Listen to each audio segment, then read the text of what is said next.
I am PLO Lumumba here at the Lukenya Hill Camp in Machakos County in Kenya. And today we discuss a contentious yet interesting subject: the French and their modus operandi in the continent of Africa. You know, several years ago, the former president of Mozambique, Samora Moises Machel, said that sometimes we compare colonialists and say one was better than the other. And he told us, don't engage in that comparison. What does it matter when a person stabs you when he's smiling and when he's sneering? At the end of the day, you are dead. The same is to be said of the French. Of the colonizers, they were perhaps the most vicious. The most vicious, particularly in Africa, because they came to loot, plunder, and never leave. And this is so self-evident that when you look at the manner in which they came into African territories, the one that they acquired primarily by dint of conquest and by dint of partitions such as Senegal, La Côte d'Ivoire, Niger, Mali, Burkina Faso, which was Upper Volta, Central African Republic, and even little islands like Mayotte and Benin, and the one that they subsequently received after the Treaty of Versailles like Togo. Their modus operandi was to convert people into French. And young people in schools were told to say, our ancestors, the Gauls. The policy was assimilation, to make you little French people. That is the manner in which they governed their territories. And if you visit any of the cities, they were made in the image of Paris, La Petit Paris. That is how Abidjan ought to have looked like. That is how Dakar was meant to look like. That is how Niamey was meant to look like. And the net effect, therefore, is that their system of administration was to make them French territories. And the description in French was le territoire d'outre-mer, the foreign territories of France, which were effectively being administered from Paris. This, of course, could not continue for all times. When the struggle for independence and the decision in San Francisco in 1945 that colonization was a crime against humanity and that people should decolonize, France itself was in a crisis. And Charles de Gaulle had to be called back as a war general. And in 1958, he came back, and of course, the Gaullist constitution. And still at that time, France was not prepared to leave their territories. And some have argued that, in fact, the referendum that was held in 1958 was designed to tell the former colonies, you regain your independence, or those aspects of it that we want you to regain, but you still remain within a colony. You still remain within the French colony.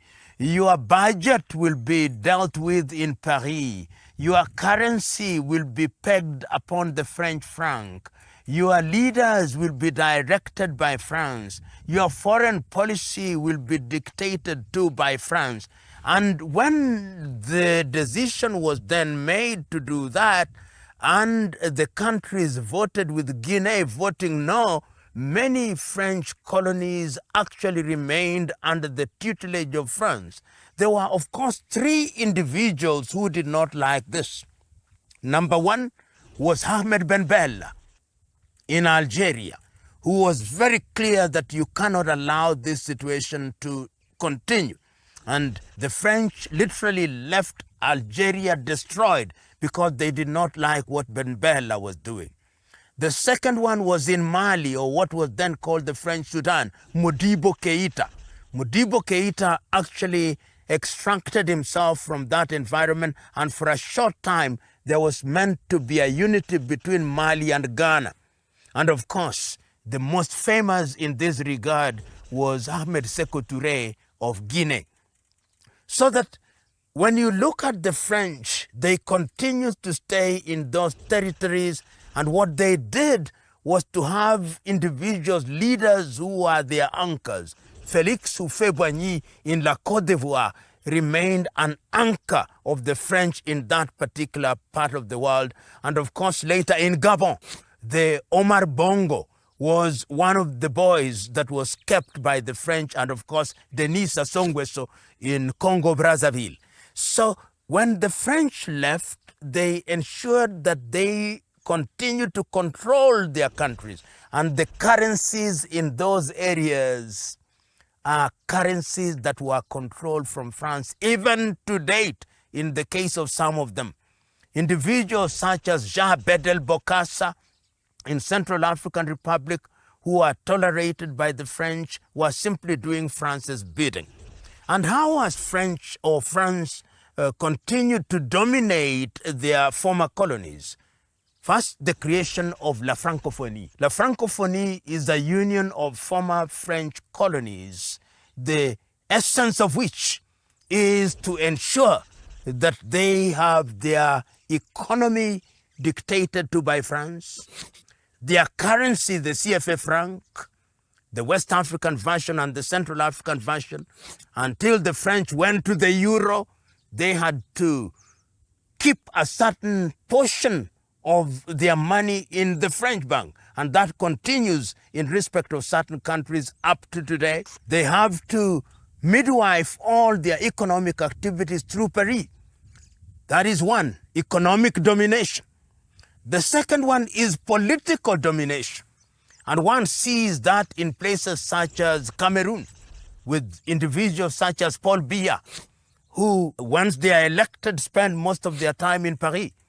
And beyond the political domination is also military domination. When we recently had a wave of protests against elected leaders, what has happened is that in the Sahelian region, what has happened is that you have insurgents in northern Mali, you have insurgents in Chad, insurgents in Niger, insurgents in Burkina Faso, you have insurgents in Central African Republic, and you have the base as La Côte d'Ivoire.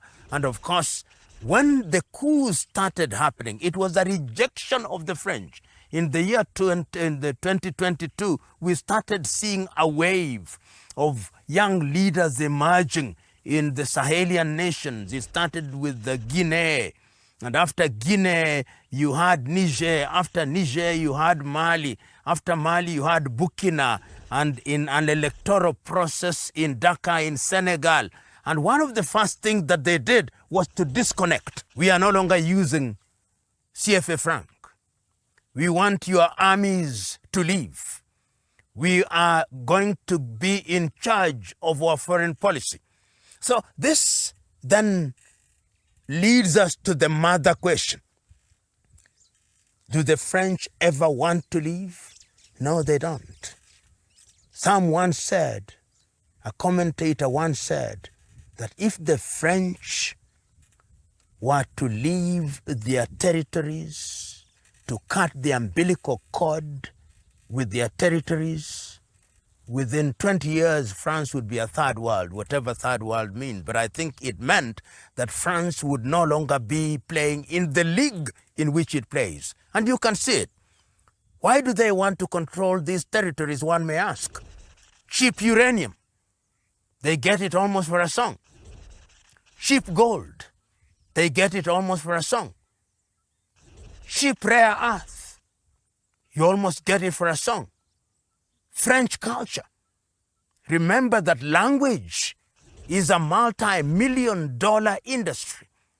So when countries are beginning to migrate from the use of French, like some countries in the Sahel have now made Bambara the official language, it means you are no longer supplying books in French. It means your supply of students to the Sorbonne and other French institutions. So it means that the economic lifelines that keep France alive are being cut. And this is why France must continue to dominate her colonies.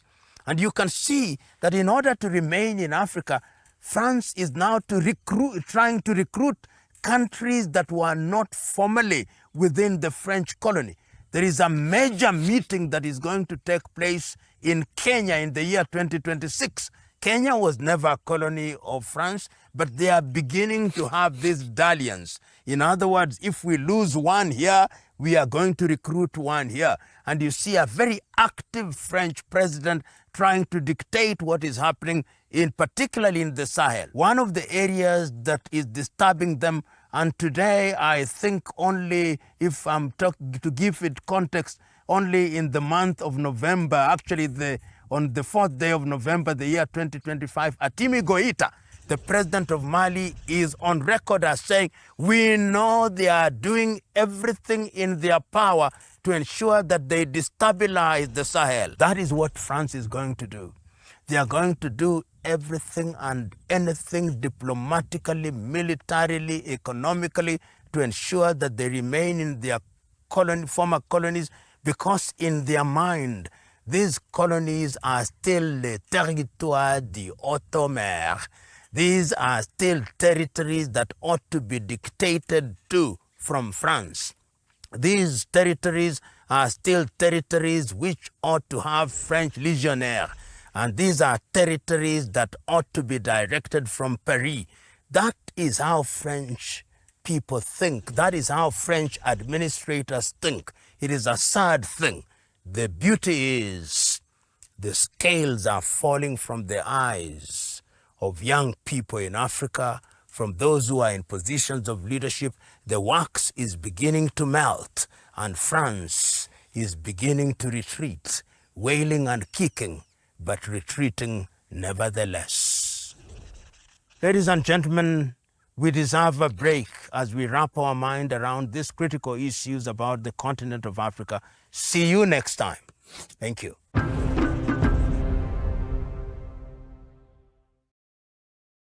The world is changing, and so is Africa's reality. Political shifts, new partnerships, and economic opportunities.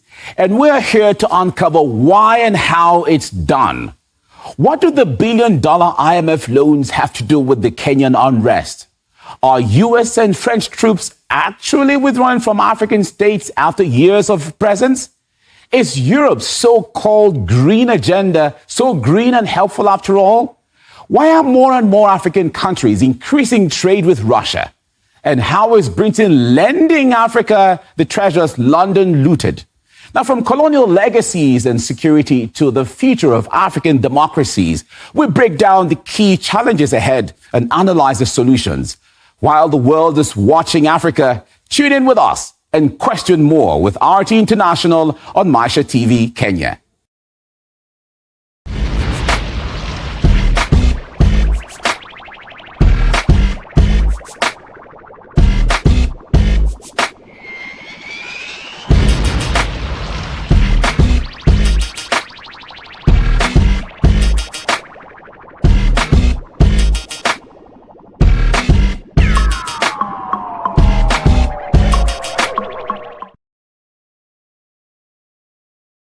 Problem number one is leadership in Africa. What can we do for Africa?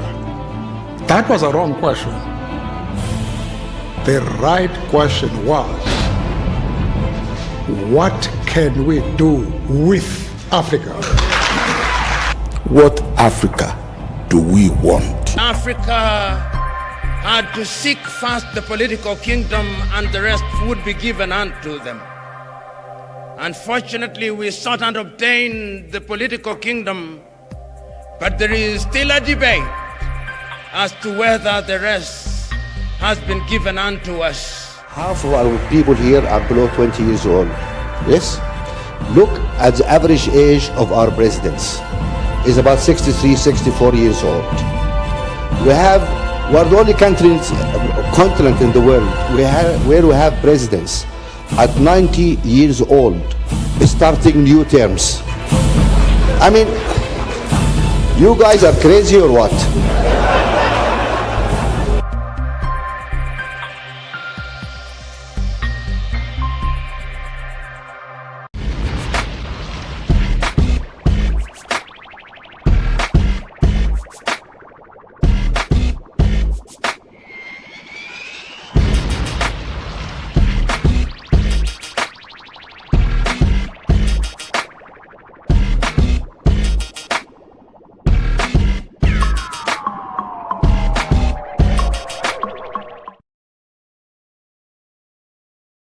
Ladies and gentlemen, this is Mushabi Jr. on your screen, bringing to you a program called Maisha Talk. This is where we build your capacity to achieve your dreams and visions. One thing I've learned in life is nobody can ever tell you that you can never be anything or achieve anything in this world. Shut them down. You can achieve anything in this world. And in this program, that is what we are talking about. Principles, attitudes, belief systems, where you are going to gain a lot. You're better off than anybody who's not going to watch this program. This is going to change your life. It's big, it's fun, it's educating, it's entertaining. Right here on Maisha Television, where you choose it, you watch it, and you definitely love it. This keeps me going on those days when I feel like giving up. Fire.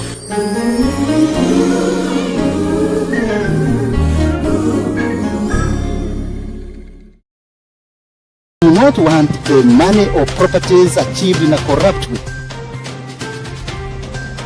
Badala ya kusaidia watoto wadogo wadogo katika academies za sport, wewe kazi yako imekuwa kila weekend unakuja kwa matanga kutukana viongozi. Wewe ni waziri wa michezo ama waziri wa matanga na masuala za ndani. Sasa wewe unatuambia nini? This government is going to punish you more than they will punish me. Tuko na mheshimiwa Eugene, tuko na mheshimiwa Lusaka, na mheshimiwa Wetangula. I have no problem. I have full confidence in the agencies that we have to do their job. Who are out there bandying my brother yesterday? Me, I've said, if he's guilty, aendelee. Lakini hata nyinyi mkuwe na mshike rada. Sasa nyinyi wakati ya kufanya kazi mnasema tafuta Ruto, lakini siku ya kupiga kura mnaniambia tipping. Sasa nyinyi kweli mko na plani?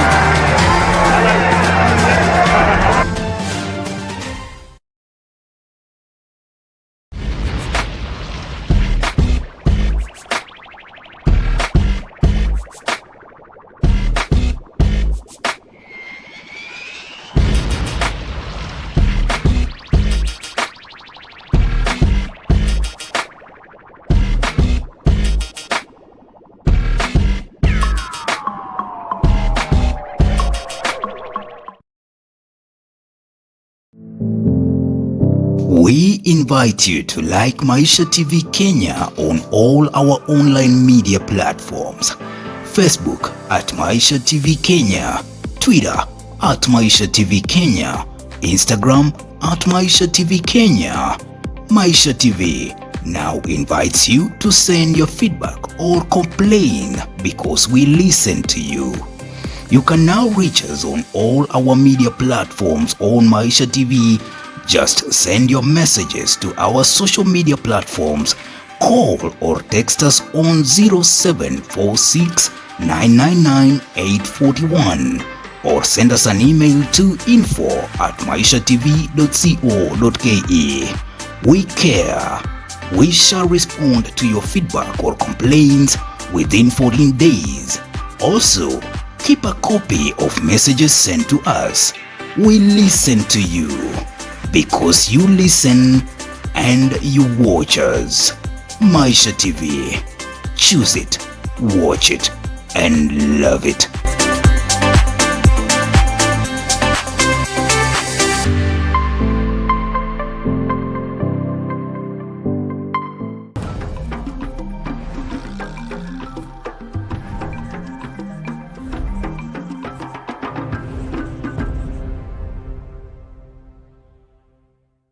I am PLO Lumumba here at the Aberdares Country Club in Nyeri County in Kenya in the continent of Africa.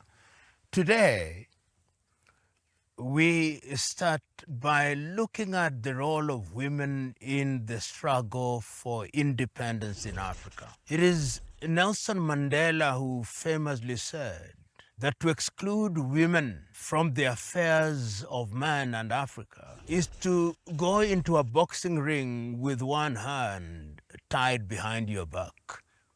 And many times when we talk about the history of Africa, we talk about the founding fathers, never the founding mothers. It is as if African women were edited out of African history. It is as if they made no contribution in the defense or the struggle for independence. But yet history teaches us that they were there in different ways. Before the struggle started in earnest, I remember the all-women army in Dahomey, the Amazons, who are to be found in Dahomey, which is present-day Benin. It is not until the French invaded Dahomey, what is now Benin, that the Amazon women were disbanded. They were there. Then in what is now Angola, there was Queen Zinga of the Ndongo and the Batamba, who was present there and was fighting the Portuguese long before men started fighting in the manner that we know a little later. They were there, Queen Zinga of the Ndongo and the Batamba. In the Democratic Republic, there was a woman who was fighting very differently. She was fighting using spirituality. Donna Beatrice, otherwise known as Kimpavita, and she's the first African woman to be burnt on the stake because he was questioning the Portuguese and the French, and she was saying that our spirituality must be given its pride of place. Therefore, to say that women were not intimately involved in the struggle for the defense and decolonization of Africa is to have a lack of sense and appreciation of history. In Kenya, many do not remember that there was a Giriama woman called Mekatilili Wamenza.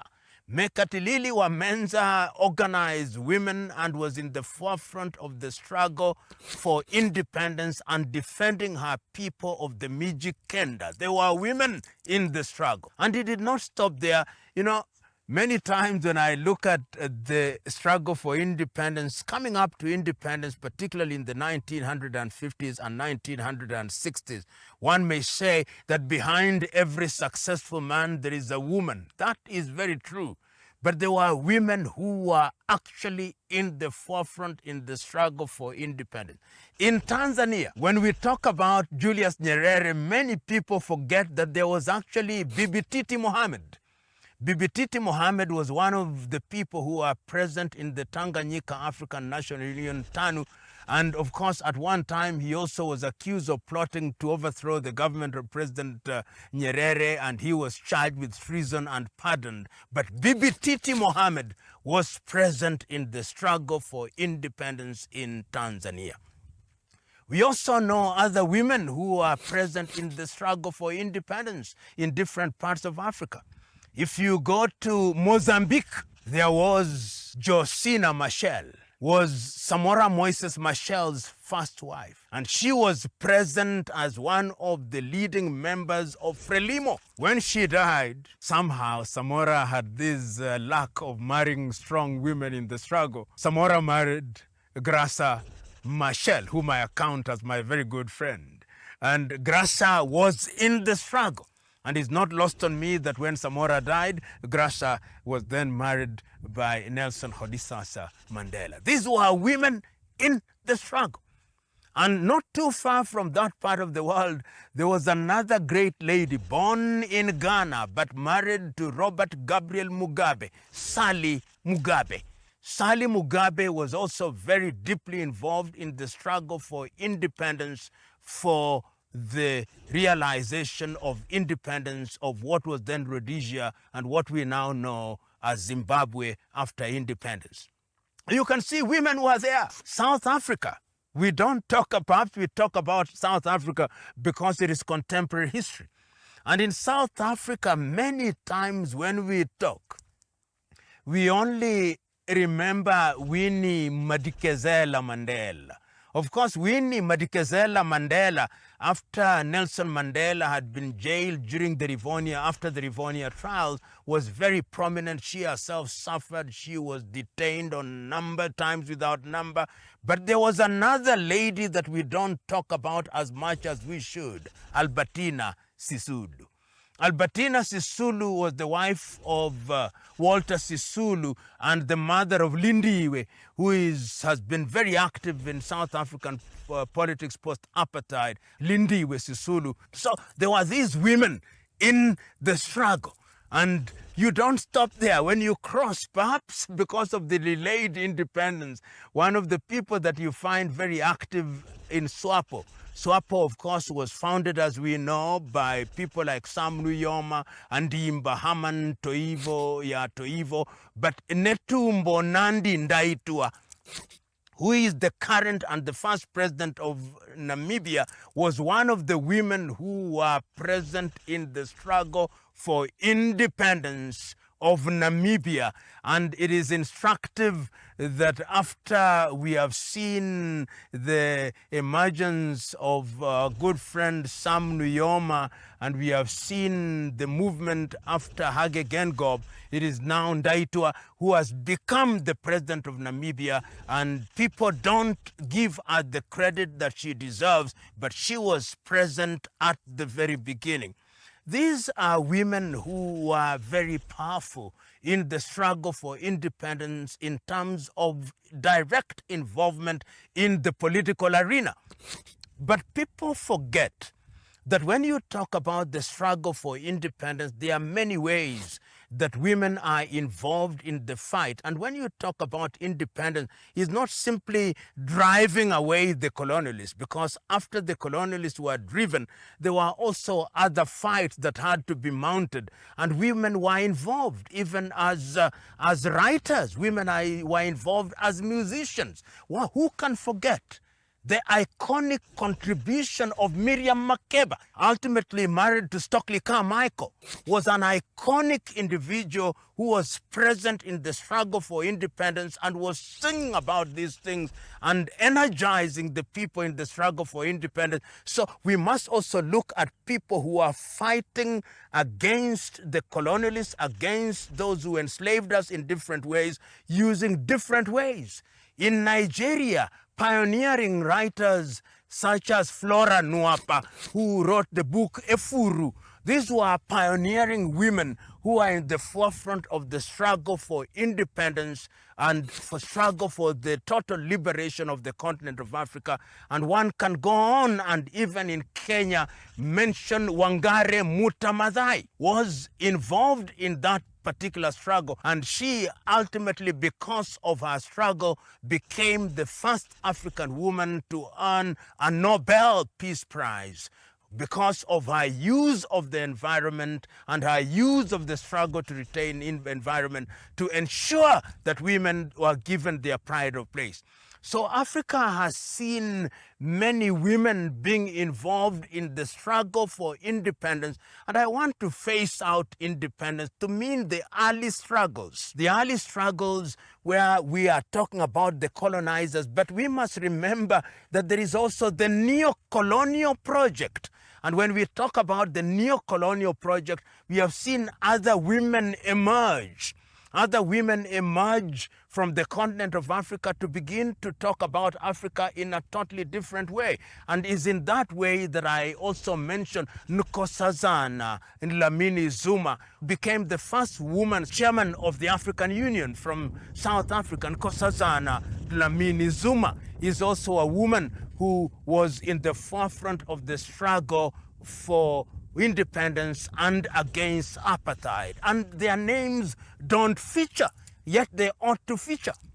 The other lady that has become very iconic and a very good friend of mine, who who was at one time the representative of the African Union in Washington, D.C., Arikana Chihombori Kwao, who herself is a Zimbabwean but married to a Ghanaian, has now come out as one of the iconic voices of women in the world who are fighting for the total liberation of Africa. And who can forget Johnson Sirleaf, who became the first woman president of Liberia? This woman has been in the forefront of the struggle for independence. And who can forget Susan Tata of the Cameroons, who is now running the Pan-African TV station in its early stages. We see women coming out, women who are coming out and are saying, we are fighting to ensure that the independence of Africa. Who can forget Jewel Taylor, also of Liberia? Jewel Taylor emerged after the debacle in Liberia, and Jewel Taylor stands out as a woman who is out there and fighting. And who can forget the young Ugandan who is fighting against all manner of misgoverned, Dr. Sarah Birete. These are women that we must mention because they are in the forefront of the struggle for independence of Africa. Penina Mlama, Professor Penina Mlama from the United Republic of Tanzania is also a woman who must be remembered. And who can forget Samia Suluhu Hassan? People don't remember that Samia Suluhu Hassan, who is the current president of the United Republic of Tanzania, started as a cadre of Tanganyika African National Union and then Chama cha Mapinduzi. And when we talk about these women, we must remember that women are at the very forefront of the struggle and that you can only mention a few of them. You know, even Nigeria has produced them. Okonjo Iweala, who headed the WTO organization. Amina Mohammed of Nigeria, who is the Under-Secretary General of the UN. In a nutshell, what we are saying is that our history is sometimes so narrow, so patrilineal, that we forget that the totality of our history must give pride of place to our women. And throughout history, the world has been moved by women. Even when they are in the background, they are there. Many of the men that you see saying nice things in public, they have been told by women. But we were talking about women who were in the forefront and who are prepared to sacrifice and give their all. Africa is the motherland. And today we have talked about the women who have made the motherland grow. And we know that they shall continue to make their contribution. The forgotten women in the continent of Africa, we have only mentioned a few of them, but there are legions of them. Ladies and gentlemen, it is never complete until you talk about the role of women, the role of African women. Today, we have only sampled a few of them, but there are many of them who have contributed, some whom history will never remember, but yet we have a duty to give them the oxygen of publicity, and oxygen we have given them today. Thank you very much, ladies and gentlemen. We continue with our conversations about the continent of Africa, and we will come back again to continue with this epic conversation. Thank you, and see you again.